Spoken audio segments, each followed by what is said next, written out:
చేదెక్కిన చెట్టు లాంటి ఈ ప్రపంచంలో మకరందాన్ని పంచే రెండు అమృత ఫలాలున్నాయి. అవి వివేకుల సంభాషణలు, రెండవది మంచివాళ్ళ సహచర్యం.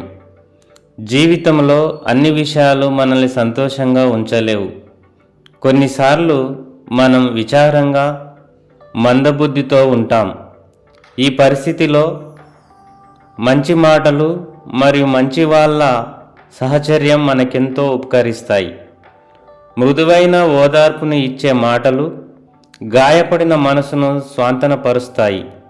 ఇతరులను అవమానపరచటం, గాయపరచటం వంటివి చేయకుండా వారిని ఉత్సాహపరిచే మాటలని మనం వాడాలి. సంస్కృతంలో యోగ్యత గల సహచర్యాన్ని సత్సంగము అంటారు.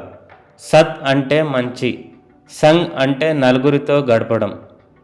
మీరు గడిపే 5 వ్యక్తుల సగటు స్వభావం మీదవుతుంది అని అంటారు వ్యక్తిత్వ వికాస నిపుణులు. ఇంకా కర్మ సిద్ధాంతం ప్రకారం మంచి చేసిన వారికి మంచే జరుగుతుంది అని అంటారు. కాబట్టి వాగ్భూషణం భూషణం అని అన్నారు. Thank you viewers. Please like and subscribe. Thank you.